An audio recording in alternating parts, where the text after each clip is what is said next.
Hello students, स्वागत है आपका आपके अपने यूट्यूब चैनल वीजी टीचर में। तो स्टूडेंट्स, आज की वीडियो में हम बात करेंगे कक्षा 10 गणित की प्रश्नावली 5.1 में। जो प्रश्नावली 5 है वो समांतर श्रेणी पर आधारित प्रश्नावली है और 5.1 में आप लोगों को समांतर श्रेणी के पदों को ज्ञात करना सिखाया गया है। तो किस तरीके से पदों को ज्ञात करेंगे और आगे के पद किस तरीके से निकालेंगे, सारा कुछ इस वीडियो में सीखेंगे। बस वीडियो के साथ बने रहिए। वीडियो पसंद आए तो लाइक करिए, दोस्तों के साथ शेयर करिए और चैनल पर नए हो तो चैनल को सब्सक्राइब जरूर कर देना ताकि इस तरीके की वीडियो आप लोगों तक पहुंचते रहें।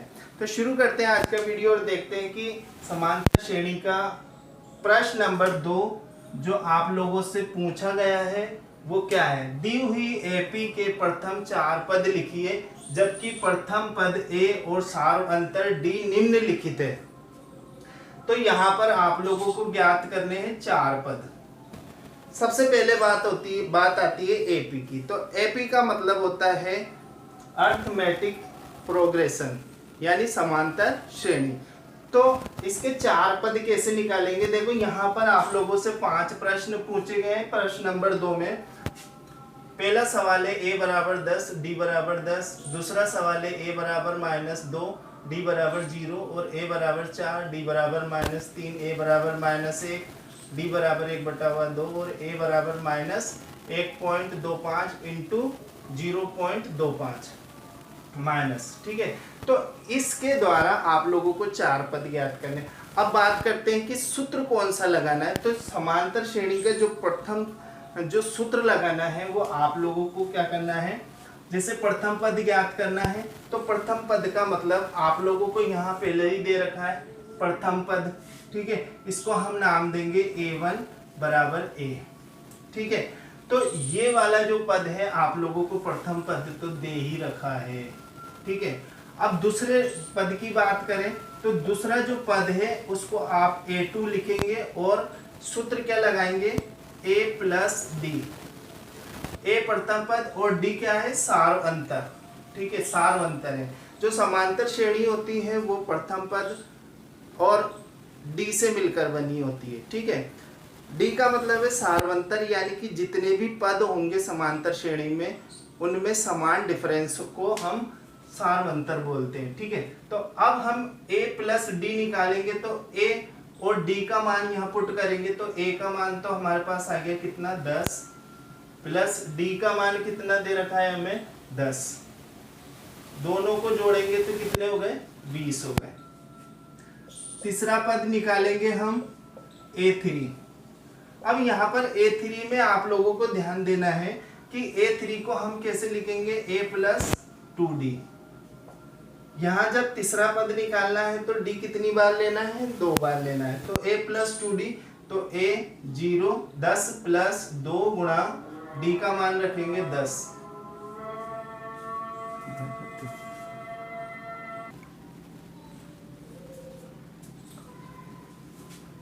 तो स्टूडेंट्स यहाँ पर हमने 2 इंटू 10 कर दिया तो यहाँ पर अपना जो तीसरा पद आएगा वो क्या आ जाएगा, 10 प्लस 20। 2 को 10 से गुणा करेंगे तो 20 हो गए और आंसर कितना आ गया, 30 आ गया तीसरा पद। अब चौथा पद निकालना है हमें। चौथा पद निकालना है तो a4 इजकल टू क्या गया, a प्लस 3d कर देंगे। तो इस प्रारूप को आप लोगों को याद रखना है 4 पद निकालने के लिए। आगे के पद भी निकालेंगे तो यहाँ पर a5 करके a प्लस 4d कर देंगे। 6वां पद निकालेंगे तो a प्लस 5d कर देंगे। तो एक जौन सा पद निकालना है उससे हम एक कम कर देंगे। तो a प्लस 3d निकाला तो हमने a का मान रखा 10 प्लस 3 इंटू डी का मान रखा। डी कितना दे रखा है, हम 10 पहला सवाल कर रहे हैं 10, तो ये हो गया 10 प्लस 30 बराबर 40। ठीक है, 10 को 3 से गुणा करा तो 30 हो गए और ये कितने हो गए, 40। अब ऐसे ही a5 भी निकाल सकते हो। a5 is equal to a plus 4d। तो आप लोग यहाँ पर देख रहे होंगे प्लस 4 इंटू 10 इजकल टू कितना हो गया, 10 प्लस 40 इजकल टू हो गया 50। तो यहाँ पर देख रहे होंगे जो समांतर श्रेणी के पद निकालने का फार्मूला है, प्रथम पद तो a आ जाएगा, द्वितीय पद a प्लस डी आ जाएगा, तृतीय पद a प्लस 2d आ जाएगा, चौथा पद a प्लस 3d आ जाएगा, पांचवा पद a प्लस 4d आ जाएगा। तो इस तरीके से आप 20, 30, 40, 50, 10, 20, 30, 40, 50 करके कितने भी पद निकाल सकते हैं। आपको ये ध्यान रखना है कि कौन सा पद निकाल रहे हैं। जैसे छठा पद निकालेंगे तो a प्लस 5d आ जाएगा। तो इस सूत्र में आप लोगों को ये सारे मान रखकर और हल करके आप लोग कितने भी पद निकाल सकते हैं। यहाँ हमने 4 पद निकाले, आप आगे भी पद निकाल सकते हैं। अब यहाँ पर देखें, अगर सवाल नंबर 2, तो सवाल नंबर 2 में a बराबर -2 और d बराबर 0 दे रखा है। तो a बराबर 2 रखते हैं हम, ये सूत्र यही इस्तेमाल करेंगे। तो a बराबर यानी प्रथम पद हो गया -2, a प्लस d करना है तो प्रथम पद a बराबर रखेंगे हम -2 प्लस d कितना दे रखा है हमें 0 दे रखा है, तो 0 रखेंगे और ये हो जाएगा -2। -2 में 0 जोड़ेंगे तो हो गया -2। अब इसी तरीके a प्लस 2d करेंगे तो -2, a प्रथम पद रखा प्लस 2 इंटू d करा 0, तो ये हो गया -2 प्लस 0। किसी भी संख्या को 0 से गुणा करते हैं तो 0 आता है, ये ध्यान रखना है आप लोगों का। इनका जोड़ करा हमने तो -2 आ गया, ठीक है। अब चौथा पद निकाल लें तो a प्लस 3d करेंगे तो -2 प्लस 2 इंटू वो 3 इंटू d बराबर -2 प्लस 0 इक्वल टू -2। पांचवा पद निकालेंगे तो -2, a बराबर रखा -2 plus 4 into 0 equal to -2 plus 0। यानी कि अगर सार्व अंतर 0 है तो प्रत्येक पद, चाहे से आप 5 निकालो, 6 निकालो, 10 निकालो, कितने भी पद निकालो, आपको हमेशा प्रथम पद ही मिलने वाला है। अब देखते हैं सवाल नंबर 3 क्या है। ये सवाल नंबर 3 आप लोगों को करना है। चलो मैं ही बता देता हूँ सवाल नंबर 3, क्योंकि इसमें d माइनस का आ रहा है। सवाल नंबर 3 देखो, a बराबर 4 है, d बराबर -3 है। तो a बराबर 4 है और d बराबर -3 दे रखा है। तो हम यहाँ पर मान रखेंगे, ये प्रथम पद हो गया। अब द्वितीय पद निकालेंगे तो 4 प्लस कितना है -3, ये -3।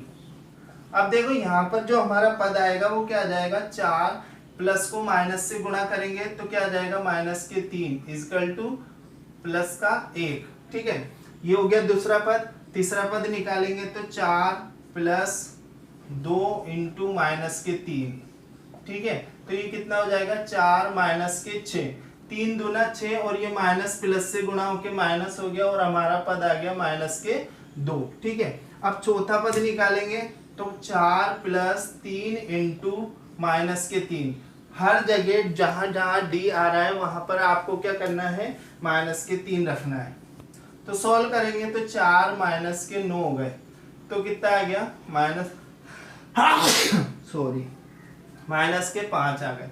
अब यहाँ करेंगे 4 plus 4 into -3 equal to 4 -12 equal to -8 आ गए यहाँ पर, ठीक है। तो इस तरीके से हम माइनस वाली संख्या को भी आसानी से इस तरीके से मान रखकर और आगे के 4 पद निकाल सकते हैं। अब देखते हैं सवाल नंबर 4 में आप लोगों को दे रखा है -1 बराबर a बराबर -1 और d बराबर -1/2।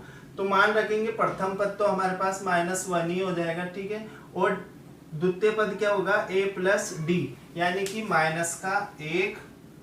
अब इसमें जोड़ेंगे आधा, ठीक है। अब देखो -1 में से अगर हम आधा प्लस का कम करेंगे तो हमारे पास क्या बचेगा, -1/2 बचेगा, ठीक है। ये तो नॉर्मल प्रक्रिया है। अब यहाँ पर जब तृतीय पद लेंगे तो a प्लस 2d करेंगे तो -1 आ गया प्रथम पद, प्लस 2 इंटू 1/2 करेंगे। अब 2 से 2 कैंसिल हो जाएगा तो -1 प्लस 1 इक्वल टू 0 आ गया, ठीक है। अब चौथा पद निकालेंगे तो -1 प्लस 3 इंटू 1/2, ठीक है। ये हो गया। अब इसको अपन क्या करेंगे, -1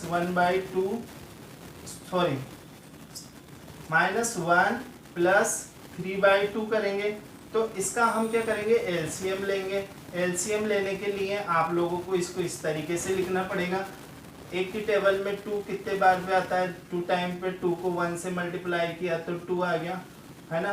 प्लस 2 की टेबल में 2 कितने टाइम पे आता है, 2 टाइम पे, तो 1 टाइम पे 1 को 3 से क्या तो 3 आ गया, और ये हमारा रिजल्ट क्या आ गया 1/2। ठीक है। अब इसका आप लोगों को चौथा पद निकाल के मुझे कमेंट्स करके बताना है कि यहाँ कितना आएगा।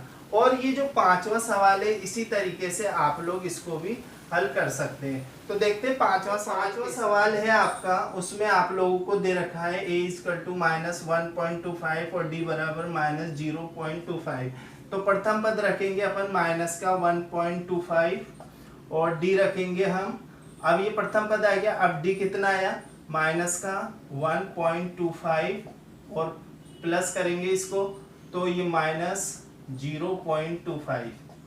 ठीक है। अब इसको हल करेंगे तो कितना हो जाएगा -1.25 -0.25।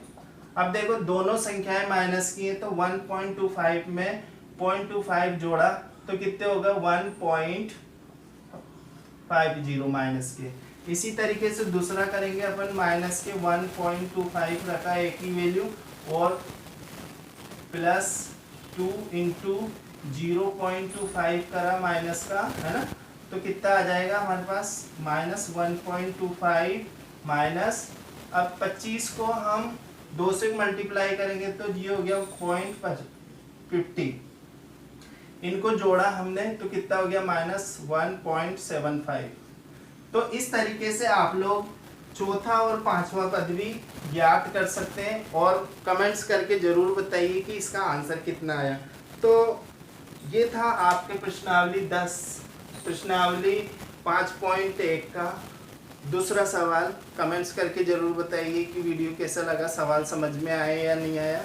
मिलते हैं अगले वीडियो में, तब तक के लिए गुड बाय। और अगर आप लोग चैनल पे तो चैनल को सब्सक्राइब जरूर कर देना ताकि अगला वीडियो आप लोग तक पहुंच पाए।